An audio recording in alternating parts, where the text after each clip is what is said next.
सभी मेरे प्यारे साथियों को राम राम नमस्कार। कैसे हो आप सभी। उम्मीद करूंगा कि आप सभी बहुत ही बढ़िया होंगे और अपनी बेहतरीन तरीके से अपनी तैयारी को कर रहे होंगे। तो आज के इस वीडियो में हम बात करने वाले हैं एसएससी एमटीएस एग्जाम 2024, जिसके अंदर बहुत से बच्चों के बार बार कमेंट आ रहे थे कि सर क्या हमारा फाइनल सिलेक्शन हो जाएगा क्या, और फाइनल सिलेक्शन हो जाएगा तो कितनी आपकी जो हवलदार की कट ऑफ है वो इंक्रीज हो सकती है। तो पूरी डिटेल से हम बात करने वाले हैं, तो वीडियो में लास्ट तक जरूर बने रहना। जो कैंडिडेट वीडियो में नए जुड़े हैं वो एक बार चैनल को सब्सक्राइब जरूर कर लेना, जिन्हें उन्हें हर एक भर्ती की अपडेट सबसे पहले मिलती रहे।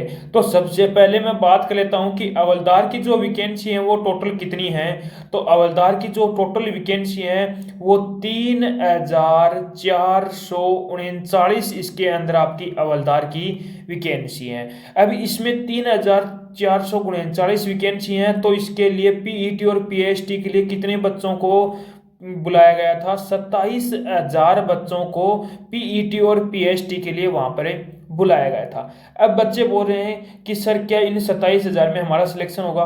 किसका सिलेक्शन होगा और किसका नहीं होगा? तो मैं बता देता हूं आपको, जो आपकी लिस्ट आई है यदि उसके अंदर यदि आपके 8,000 से 12,000 बच्चों के बीच के अंडर में यदि आपका नाम है, 8,000 से 12,000 के बीच में यदि आपका उस लिस्ट में नाम है, तो आप बेफिक्र हो जाए। इससे कुछ बच्चे बेफिक्र हो जाइए। अब बच्चे बोल रहे हैं कि सर जो वैकेंसी है वो 3,439 वैकेंसी है, लेकिन आप बोल रहे हो कि 8,000 से 12,000 के बीच में नाम है, तो आप क्या हो? सेफ हो। तो जो 8 से 20,000 बच्चे हैं उनमें से कुछ बच्चे उन्होंने तो पीईटी और पीएचडी नहीं देंगे, कुछ बच्चे ऐसे होंगे जो आपकी पीईटी और पीएचडी नहीं देंगे, और इसके अंदर कुछ बच्चे ऐसे भी होंगे जो पीईटी और पीएचडी के अंदर डिस्क्वालीफाई हो जाएंगे, यानी कि वो फेल हो जाएंगे। और कुछ बच्चे ऐसे भी होंगे जो आपका एमटीएस को चूज करेंगे, हवलदार को न चूज करके एमटीएस को वहां पर चूज करेंगे, यानी कि जो बच्चे ज्यादा मार्क्स वाले हैं वो बच्चे एमटीएस को नहीं चूज करेंगे, हवलदार को यहाँ पर चूज करने वाले हैं। ठीक है।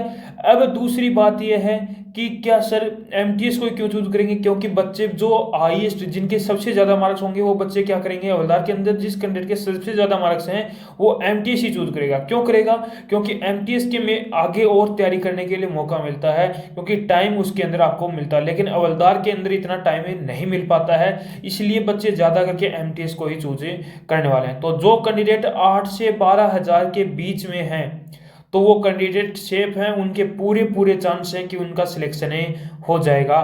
तो वो बेफिक्र रहिए, उनको इतनी टेंशन मत लो कि आपका सिलेक्शन होगा या नहीं होगा, क्योंकि पीईटी और पीएचडी आपका नॉर्मली रहता है। मेल के लिए 1600 मीटर, फीमेल के लिए 1 किलोमीटर इसके अंदर है पीईटी और पीएचडी रहता है, नॉर्मल वॉकिंग ही इसके अंदर आपकी रहती है। अब बात करूं जो आपके पीईटी और पीएचडी के लिए जो आपकी कट ऑफ मार्क्स की जो लिस्ट आई थी, उसके अंदर जो लिस्ट थी उसके अंदर क्या ये नॉर्मलाइजेशन मार्क्स थे क्या?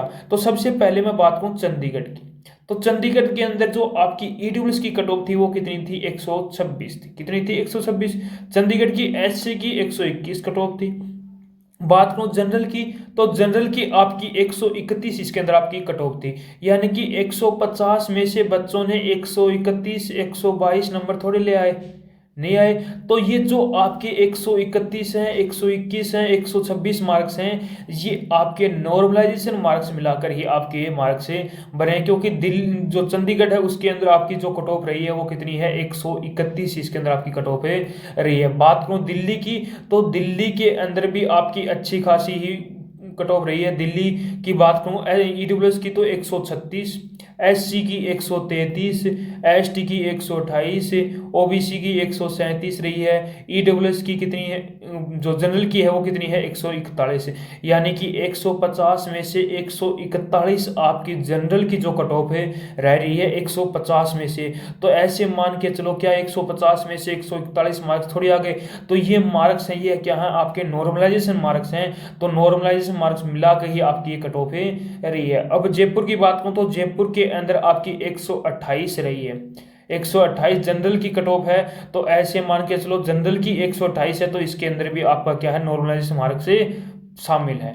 अब बात कर लेता हूँ कि क्या हमारी जो फाइनल सिलेक्शन होगा, फाइनल जो कट ऑफ रहेगी, जो फाइनल कट ऑफ है उसके अंदर आपको कितना इंक्रीज देखने को मिल सकता है। तो पीछे मैंने वीडियो डाल भी रखा है कि कौन कौन से जोन में कितना इंक्रीज देखने को मिल सकता है। तो जो चंडीगढ़ हुआ, दिल्ली हुआ, जयपुर हुआ, ये जोन ऐसे हैं जिनके अंदर लगभग मान के चलो 6 से 7 मार्क्स तक का आपको इसके अंदर इंक्रीज देखने को मिल सकता है। 6 से 7 मिनिमम है, मैक्सिमम इस 8 तक, 8 या 9 तक आपका इसके अंदर दो नॉर्मल जो है आपकी फाइनल इंक्रीज ही देखने को मिल जाएगा। लगभग मिनिमम 6 से 7 है, लेकिन मैक्सिमम आपको 8 से 9 मार्क्स से देखने को मिल जाएगा। कुछ जोन ऐसे भी हैं जिनके अंदर 1 मार्क्स, 2 और 3 मार्क्स तक का ही आपको इसके अंदर इंक्रीज देखने को मिलेगा, जैसे वडोदरा है जो आपका हो गया।